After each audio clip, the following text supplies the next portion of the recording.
so you have it for later use. Welcome everyone to the Big Fish Academy, our first session of the new year. And if you have been last year, you may have noticed we have a slightly different focus this year, because we are really sure we want to make sure that we're bringing you the right things. And we're meeting a lot of people working in, Rena and I both work with clients in diversity and inclusion all the time.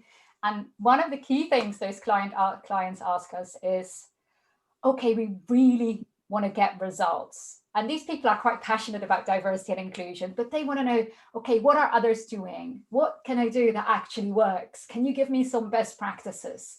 So we really, with Big Fish Academy, want to focus on those, bringing you those best practices, bringing you what works.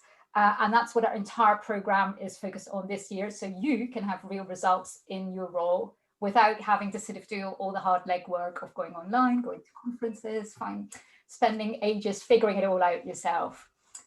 I'd like to hand over then to Rena, who's going to introduce our brilliant guest for today. Yes, and good afternoon, everyone. Great to see you again from last year, and for the first time if you joined. I'm Rena Goldenberg-Lynch and co-founder of Big Fish Academy. And I also run my own diversity and inclusion consultancy called Voice at the Table. And it's in that context that Dan and I have got to know each other. We've been working for a couple of years together. We've put on a number of events at the law firm. And I'm really pleased to tap into Dan's expertise in a different context, in a different forum, and invite him to spend some time with us today and share his experience. So Dan is the head of responsible business at Taylor Wessing. And Dan, welcome, first of all. Lovely to have you here today. Dan, let us know, before we delve into the context and into the content, let us know a little bit about your role at Taylor Wessing, and maybe even a little bit about Taylor Wessing as a firm and when you joined. Sure. Well, yes, as I say, it's lovely to see all of you today and to share some insight with you. Yes, I'm head of responsible business, and people often ask me what that means. I started out my journey at Taylor Wessing probably about 6 years ago now. I joined as an HR manager, but I've always had a real passion for diversity. And so part of my responsibility during that time was to look after our diversity and inclusion initiatives. And I've expanded that role out in my time there now to also cover, I've sort of stepped away from the generalist HR side of things, and now I also look after all of our CSR activity, which involves our community work, our inclusion activity, and increasingly now pro bono and environment. So that's my broad remit, but I guess my passion has always been inclusion, and it's one of the things I've really wanted to do whilst I've been at Taylor Wessing is bring together all of those elements and to draw the threads between them. So that's where we've had some real successes. For those of you who don't know who Taylor Wessing are, we're a global law firm. I'm based in our UK office, and we operate through 28 offices around 16 jurisdictions through the world, and about 1,000 lawyers in total. My remit here in the UK covers about 750 people in total. So of course, an awful lot of our people aren't lawyers, and they do some great work for us too. Obviously happy to answer any other questions if people wanted to know more about that as we go through. Yes, and thank you for that. And that's a great reminder. So as we go through the session, just as before, any questions that you have, pop them into the chat. Inga is going to monitor the chat, and I'm going to refer to her once in a while and to see what the questions and the comments are, so that we can hear from you as much as you hear from Dan and myself and Inga as well. So please feel free to participate. So today we're talking about one tiny little sliver of your work, Dan, and that's around setting the strategy for inclusion. And in particular, I think we're going to hone in on your recent strategy around race and ethnicity. Before I ask you the very first question, I'd like to launch our very first poll. We have 3 polls for you today. And that's to give us a sense for where you are in your organization with regard to diversity and inclusion strategy. If you are not working within an organization, perhaps some of your clients or some of the organizations that you have recently been involved in, if you can comment on that as well. And we'll take a couple I of think minutes. yes, Rena, I think we might have the second poll up rather than the first one. So, Inga, yes, we in that's the a right- good point. Yes, so that's poll number 2 rather poll than poll number 1. Oh, have I got that wrong? I think so, but that's okay. Right. Oh, Okay. never mind. Let's try again. Well, Let's try again. Giving you sneak preview of the future, right? No cheating. Thank you, Dan, for reading. And listening at the same time, quite a skill. And listening as well. And we'll retake the polls on the second poll later on as well. Okay, so people are voting, and the majority don't appear to have a strategy yet. So that's great because you're going to learn a bit more about that today. Yeah, some of you have a strategy and it's working well. Fantastic. And also in that regard, if you want to share some of the insights about your strategy as we go along, as a comparison perhaps to what Dan is going to be saying, that would be quite useful as well. So we're now there, I think, Inga. We can end the poll and share the results. So as you can see, most of you don't have a strategy yet, and that might be the reason that you're here, but quite a few already have one, and it's working well. And some of you also are looking at making changes to your strategy. Thank you for that. So Dan, when I usually run training on diversity and inclusion, one of the question that we spend a little bit of time on is that starting point. How do you get started? So my question for you is where does one start when we think of strategy for diversity and inclusion? Mm-hmm. Well, I think really the first place to start is to kind of break down what you're trying to solve, and I often think of strategies as really just having a plan, and you can have a really complicated plan that solves very complex problems, but the best strategies I find are the simple ones. So setting out what the issue is that you're trying to solve, and then working out your steps in order to reach that that goal. So if I think back to when I joined Taylor Wessing all that time ago now, we didn't really have an inclusion plan. We knew broadly what the issues were for us at the time, and they focused very much around gender.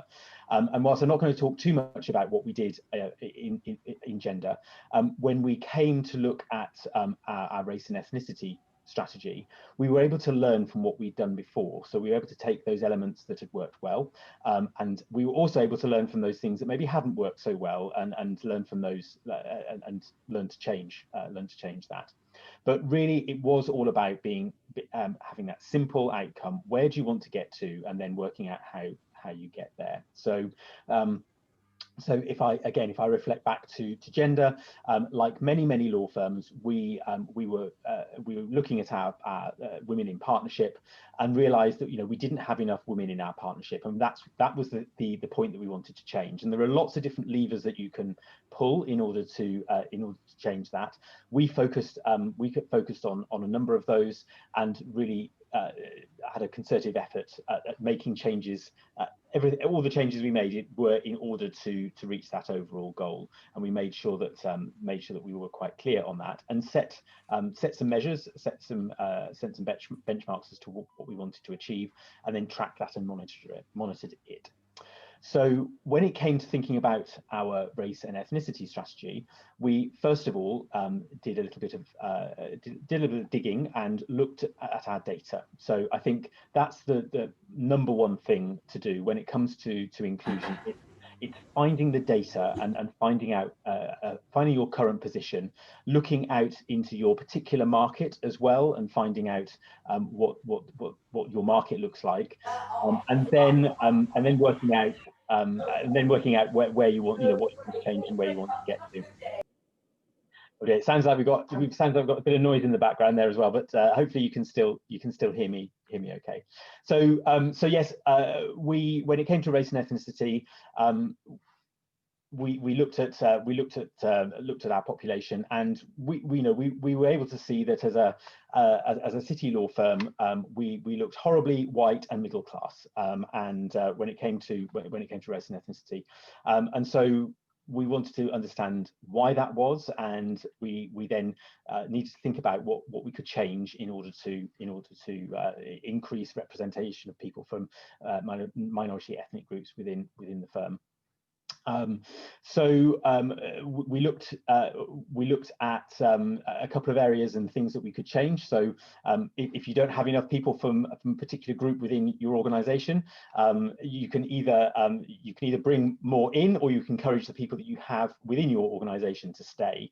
You know, we're focusing very much at the moment on those two areas. So we want to encourage more people from minority ethnic groups to come into our firm, and those who are with us, we want to make sure that they have a really successful career with us and that they want to stay with us. So those are the two areas that we really need to focus on, and so we've got some exciting plans around that at the moment. That's great. Thank you very much for that. Can I take us even a step further before then? Is you said that you've identified the goals that you wanted to achieve with the strategy. Where did that come from? Why did you even think that the strategy is necessary to address these goals? What was the thinking that brought you there? I mean, last year we obviously had a big focus on Black Lives Matter, and that may have been what started it. But was that part of the conversation, or was there anything else that contributed to the need for this particular strategy? That's a really good question, Rina, because very often when you're deciding where you want to take your business, there'll be lots of things that promote that decision-making process. So for us, we had already prior to last year, we'd already acknowledged that having had some great successes around gender, having some great success around our LGBT initiatives, and also having a real focus on mental health, we'd done some great things in those areas and had some great success stories. And so as a leader in the business, I was looking for where you know, what we wanted to consolidate on within those areas, but also what was the next area, where do we need to be pushing for next? Now, thinking about all of you here, you know, quite a number of you saying you don't have a particular strategy at the moment. We didn't have a strategy, as I say, when I joined the firm, and it was one of the first things that I started looking at when I started taking more responsibility on for diversity. And it was about channeling down and narrowing down what we wanted to achieve, not trying to do too much at once too quickly, and having that focus for a period of time. Ingrid, have you got your hand up there? You wanted to ask a question? Yeah, because Dan, I am here. Thanks for giving me some space. I have been hearing you say you need to know where you're going, right? That's why, and once you know where you're going, you obviously need to know where you are. And we've got some questions on that, because to figure out where you are, you need your data. And yeah, especially for gender, that's usually not so hard. For race and ethnicity, yeah, asking people those questions and building trust can be quite a challenge. So how did you, once you knew what you wanted to do, how did you go about that step of getting those data?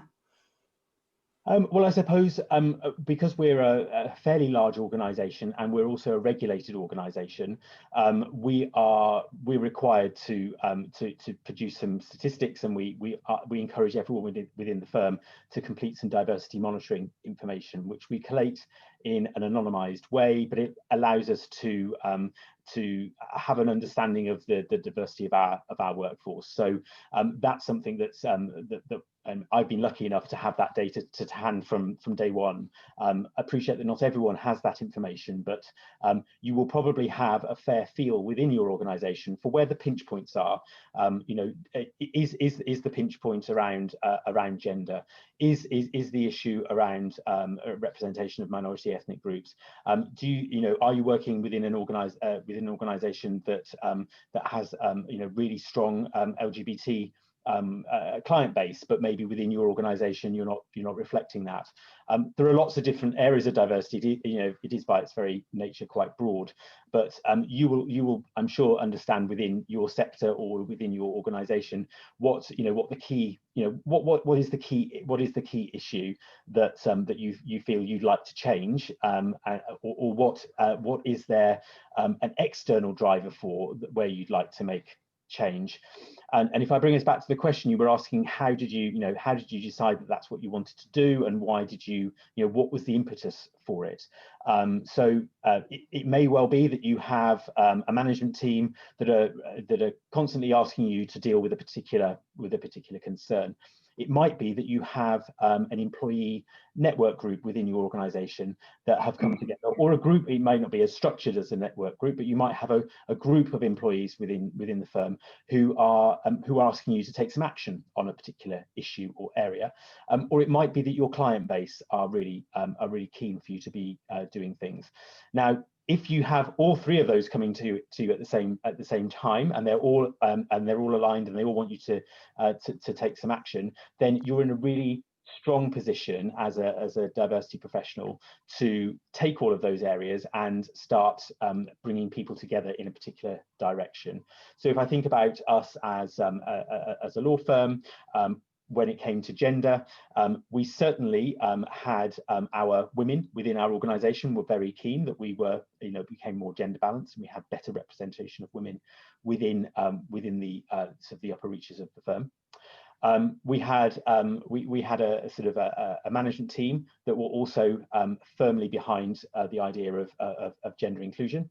And then the additional sort of push really was when our clients started asking us to have better representation on deals, on pitches, and externally in the market. So those areas all came together, and it was having a really strong sort of network group is great.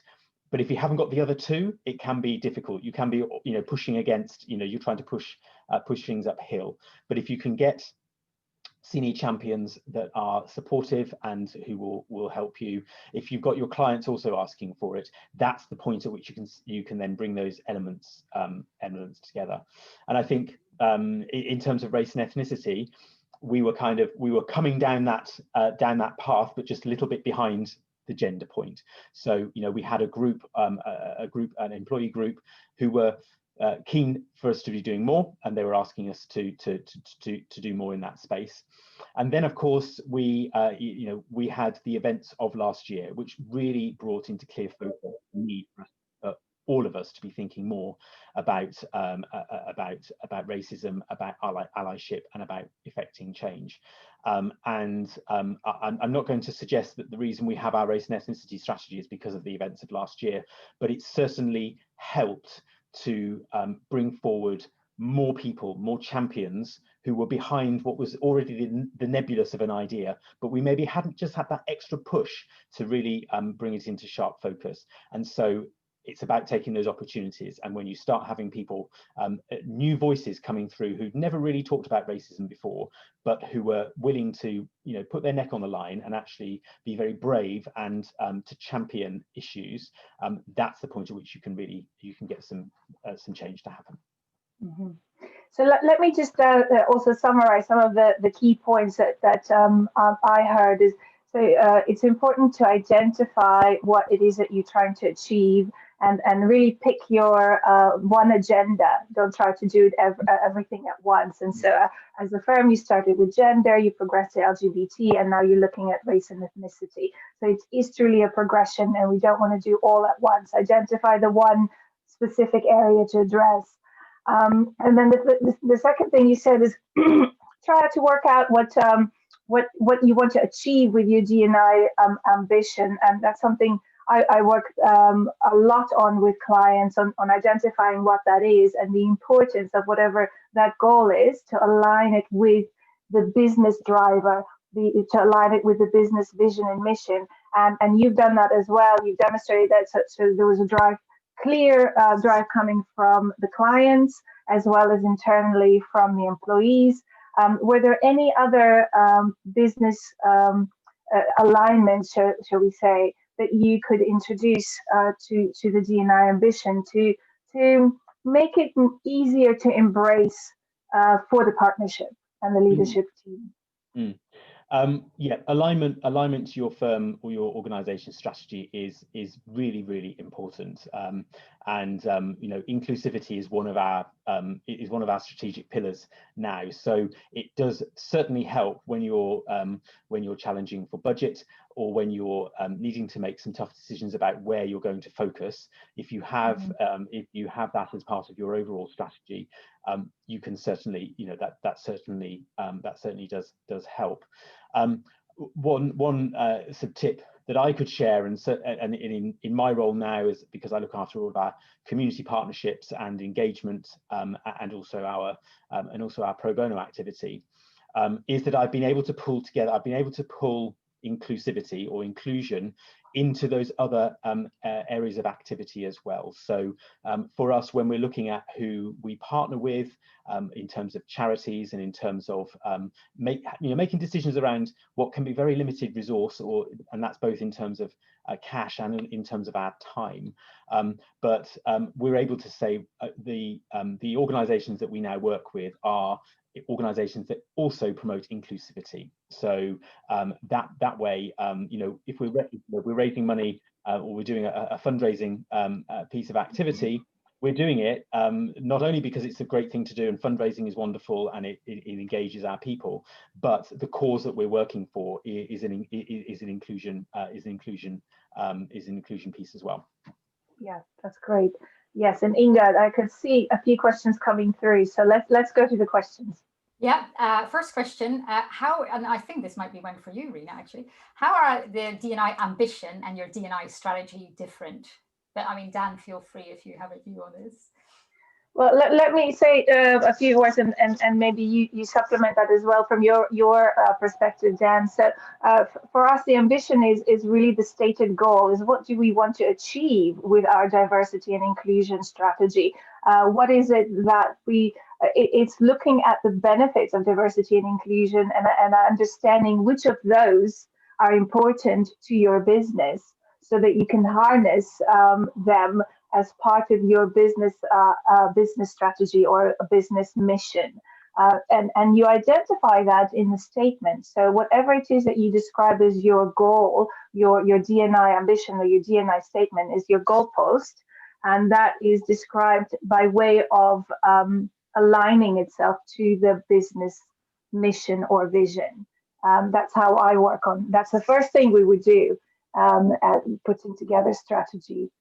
Then maybe you can add to that. Yeah. Yes, I mean, I would say, you know, your ambition is where you want to get to. Your strategy is how you're going to get there. But in order to set your strategy, you need to have your ambition. That's how I distinguish between the two. Exactly. Yeah. Then a great question, which I'm going to summarize 3 or 4. Obviously, there's all these different areas: LGBT, ethnicity, gender. How do you choose your priorities between those? And once you've done so, like you've now done for race and ethnicity, how do you make sure gender doesn't just fall by the wayside? That's a really tough one. And I think when you have got those conflicting priorities, it's something to stay alive to. The way I see it is that that's why you don't take on too much at once. Sort of focus down on what you want to achieve. But once you get the structures in place, once you've got your strategy set out, and once you've got yourself a plan, you can. That's when you can afford to move on to something else. Because I'm not going to say it becomes business as usual, but if you've you know, let's take gender as a case in point. We've been working on that for a number of years. We've got a very clear plan as to where we're going to get to. We've set in place a number of initiatives that are now becoming mature, so they're becoming more normalized, and people understand what we need to do. You know, we review our talent pipeline on a 6-monthly basis. We look at the gender makeup of our pipeline. We have some leadership conversations. The first time we did that, it required an awful lot of energy. It required an awful lot of setup. You had to bring people along. You had to explain why we want to do this and why, you know, what's involved. Once you've done that 2 or 3 times, it becomes a normal part of the normal course. And so you can then afford to maybe spend a little bit more time setting up concept or applying that concept to another area of inclusion. I mean, ultimately, when it comes to inclusion, we're all wanting the same thing. You know, there are some principles around inclusion which spread across, you know, any which way. And sometimes as an inclusion professional, you have to spend a little bit of time explaining to people what the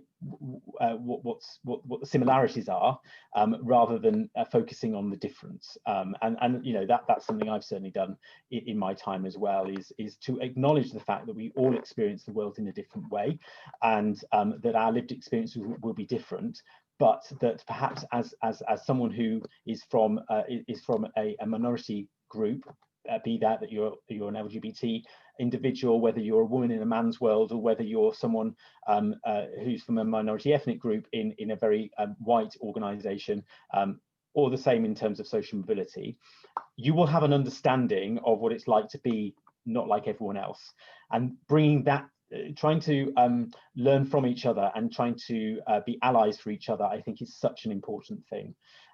Yes, so to come back to the, so I can go off on that one for quite a while, but to come back to that point around how do you make sure you're not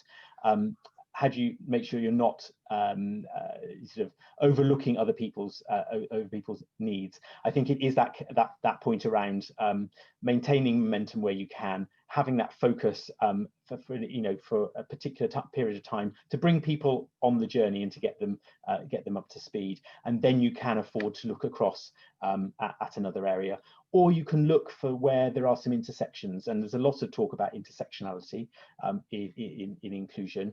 And you know, one of the things I'm doing a lot of at the moment when it comes to race and ethnicity is maintaining that focus on race and ethnicity, but perhaps bringing in that concept around, okay, we've talked a lot around gender and what women's perceptions are on things. Let's look at that through the lens of women of color. How can we bring those two things together? And by doing that, you're not losing focus on either. You're actually bringing two groups together who can, you know, share that experience themselves. Yeah, and can I think that's absolutely right. And so some of the things that I've seen done in other companies is that they start working, and this is also my preferred advice, is start laying the foundation by working on your inclusion strategy, because that will take some time, because obviously this is a culture shift that you're trying to implement and put in place. And then what is a little bit easier is then identifying which diversity group or background you would like to tackle first, and then put some measures in place to attract that particular diversity group, and then you can address some of the other ones as you go along. Meanwhile, underneath all of that, you have the continuing inclusion strategy that continues to be monitored and measured and implemented and refreshed all along. And what that also does, it helps you to retain the diversity that you then attract. So that's another way of doing that. Sorry. Yes, Inga, was there anything else? No, I think there are a lot of questions, but I know you've got some key questions yeah. too. And Yes. I just wanted to say we won't be able to address all of them, but for that purpose, we do have a follow-up 30-minute mentoring call that with myself that you can book with me in the next couple of weeks, which I offer at the moment free of charge. So if you feel you have a question that hasn't answered, you just want your own case to be looked at, do look out for those follow-up emails where you can book that call with me. Yes, great opportunity. Thank you for that. Yes, I do want to move on. One of the things that I wanted to address briefly as well is how to get that buy-in. So you usually you have, once you've done a good job aligning your D&I ambition with your business mission, you still need to get the executive team or the partnership team on board. And how do you do that, Dan? Are there any tricks that you can, or tips that you can share with us? Bribery, that's what you need to do. What do you bribe with? Joking aside, you'll know what drives your senior leaders in your organization. That could be, it could be the moral case. So it might be that you need to put, that you've got people who just understand it's the right thing to do. That's brilliant, because I think we're all on that page, that we understand that. It may be that the leaders in your organization are very much focused on what their clients want. And so in order to win them on side, you're going to be wanting to paint your picture and paint the story based on what your clients want. Because if they're there to service clients, then if you can pull the evidence together that shows that your clients want this, then that's what's going to drive it. Or it could be that financials are very important, and that they're very keen to drive the firm's financial performance. And again, there's an awful lot of evidence out there, and this was very useful when I was landing our gender strategy, was to look at the intersect between financial performance of organisations and gender balance boards and gender balance in leadership. There was some great McKinsey research that came through a few years ago that was very influential when it came to putting the business case forward for making some tough decisions and making some structural changes that were of benefit to getting more women into leadership roles in our organisation. So I would say choose your lever, work out what makes them tick, and then tell your story, or use that to convince them. There's no point going to someone who is very financially driven and just say to them, well, it's the right thing to do, so we really ought to do this because it's the right thing to do. That won't get them on side, but you choose the lever that will. And in fact, that kind of research or due diligence, as I call it, that you have to almost put that in before you develop the strategy, because you would want everybody to sign off on that and address their concerns, whatever they may be, about your D&I strategy and ambition. So it's something that we need to think in advance of and incorporate. So one other thing that clients ask me a lot is which initiatives, how do you choose between all the different initiatives and the programs that you could pull into your strategy? There's so much out there, and you can do things in so many different ways. How do you find the right ones for yourself, for your organization? Again, I think it's working out what feels right for your organization. So perhaps take some time to talk to contacts you have in your industry and to see what works there. I'm never shy of borrowing an idea and seeing what has worked well elsewhere and applying it to your own organization. Sometimes that works and sometimes it doesn't. So you'll have a feel for your organization's willingness to change or to accept challenge and new ideas. But certainly it's really worth seeing what's worked well elsewhere and what you think will align itself to both your organization's overall sort of strategy and approach to doing business, but also the people that you've got within your organization, and whether they're the kind of people who would want to do something different, very different and new, or whether you might want to do something that's slightly more incremental in terms of change. But again, try not to be too complicated. I would say try and keep it simple. Yeah, that's great. And I love the fact that you said about the exploration, because a lot of it is experimental, and what works for one organization may not work for you. So you do need to be quite nimble and flexible, don't you, Dan? Yeah, I would say so. Yeah, Inga, yes. Great question following up on that from the audience is about who needs to be involved. And who is leading, do you involve HR, wellness, when you're changing policies, who's leading all of that? And following on from that, if you have a very small team or budget, how can you even, do this in the right way? So first of all, with budget, yes, I work for a global law firm. When I joined the firm, we didn't have someone with the sole responsibility for diversity. I also had a very busy client group. I did this as a side desk job. I didn't have an assistant, and my budget was less suboptimal. Let's put it that way. I had to fight for budget to do things. That's changing now because we've been able to demonstrate the value of our initiatives. And I think I've certainly sat in some of these calls before now and before I came into my sector and thought, oh well, it's great if you work for that organization, you've got lots of money and you can just throw money at things, and that's great. There's an awful lot that you can do that doesn't cost money, and so it's really about having that idea. It's really about having keeping things simple, and also looking at other places. If you can, you'll know where you can spend money in your organization. It might be that you have a training budget, and that you can get something from there. It may be that when it comes to entertaining clients, or when it comes to running events for clients, there's that's where you can find some budget. And perhaps if you ran an inclusion-based event, that could be your way in.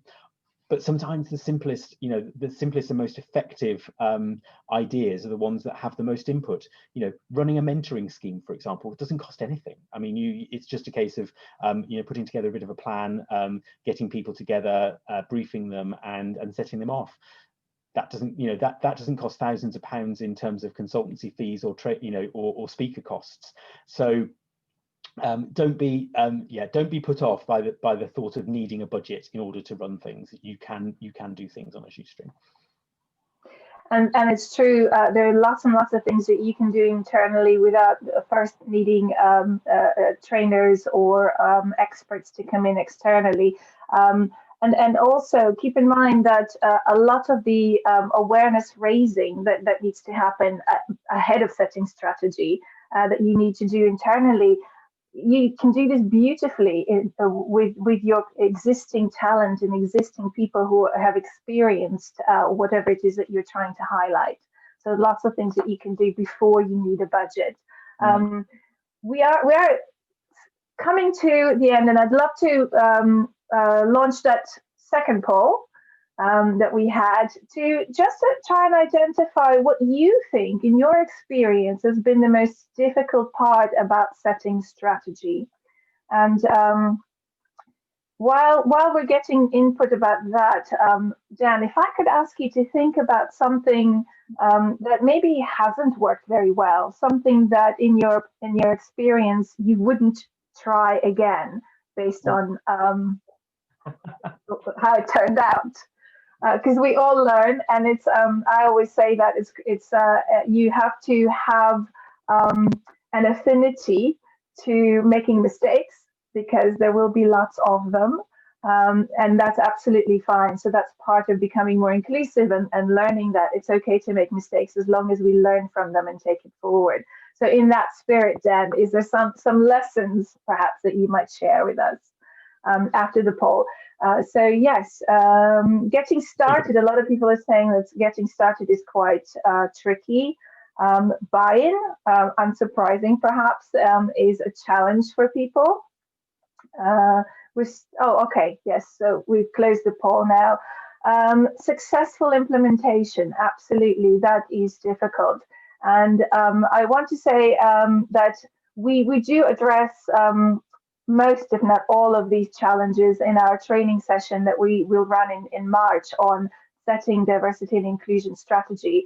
So if you are so inclined, do come along. We will absolutely be able to help you with all of them. But interesting, yes, the starting point is for most people where we falter. Thanks for that. Okay, so if we just get close out the poll results. So Dan, any lessons, any learnings? I think it's to always have an open mind and keep yourself.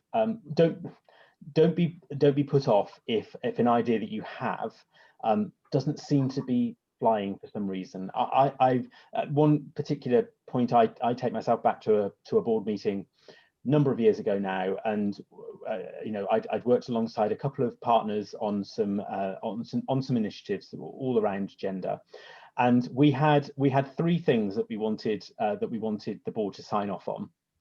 One of them was around getting a board member responsible for inclusion onto our board. One of them was around setting up a committee that were going to look at appointments and making sure that appointments were gender balanced and that was a bit of a check and balance.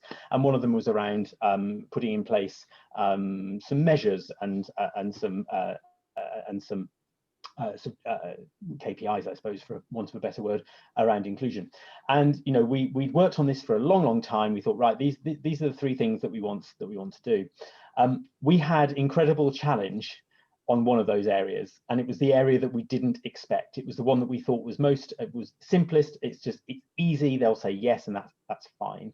And I think it was a surprise, the amount of challenge that we had on a particular area. I'm not going to say which one it was, but the other two, the one that we thought might be more challenging was, yep, that's absolutely great, we're going to do it. The one that we thought was a slam dunk and was really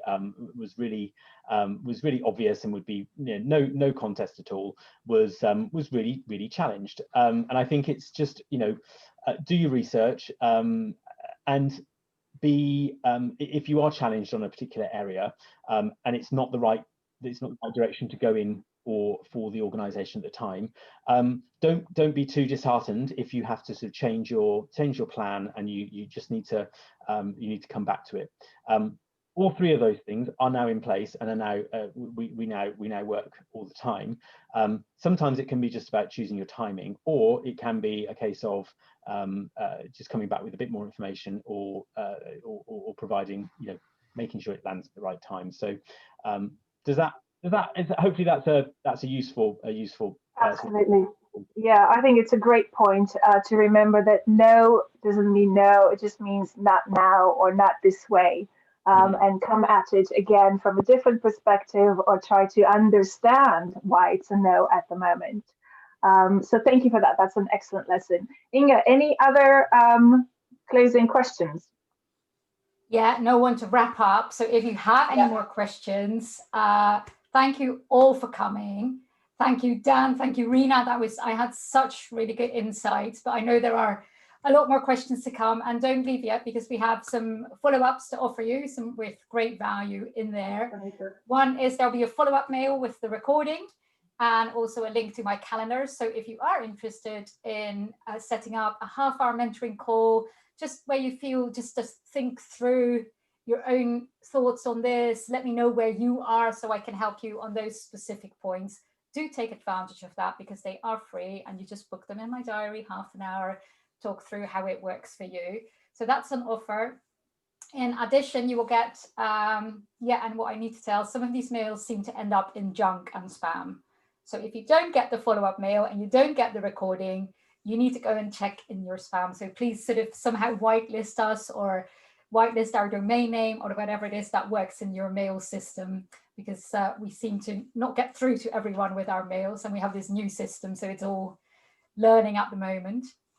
Or let us know and we'll resend it. Yeah, what we have coming up is also some follow-up mails with resources. So the McKinsey report is in there, some of our favorite resources on this topic that can really help you. So do look out for that.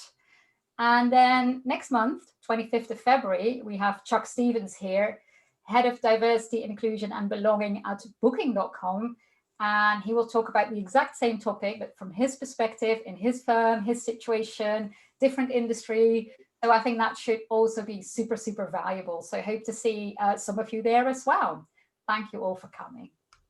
And hopefully we'll also see some of you at the training in March on this very topic. So for me also, Dan, thank you so much for your time and your insights. They've been invaluable. Lots of great feedback already. Do we have another poll, Inge, for a feedback poll? Yeah, we do. If we could just impose on you for one more minute, please. Be great to have some feedback for you. We don't share the results of this, so feel free to be as honest, as brutal or vicious as you like to be, but also kind if you like. Can you see it? Yeah, excellent. Yeah, all coming up. Oh, lots of feedback already, but yeah, it's always easy to give feedback in the chat if you've loved it. Maybe a bit harder if you weren't too sure or wasn't such great value. So you want to know that too, because we want to make sure you get what you need to make. Yeah, and we do adjust based on your feedback. So feel free to give it to us as well separately if you prefer, via email or in any other way. And again, thank you, Chuck. Thank you, Dan, for coming and taking time out of your what I know to be a very, very busy day and a busy time. And good luck with the rest of your D&I initiatives and strategies. And I do hope to see you soon again at an event, hopefully face to face sometime. No, yes, it'd be lovely to be in a room at the same time, same time as everybody else. But yeah, lovely to talk to you all. Hopefully that's been helpful, and yeah, absolute pleasure. Yeah, Thank great. you all. Thanks a lot, Dan. Thank you. Thanks a lot for coming. See you soon. Bye-bye.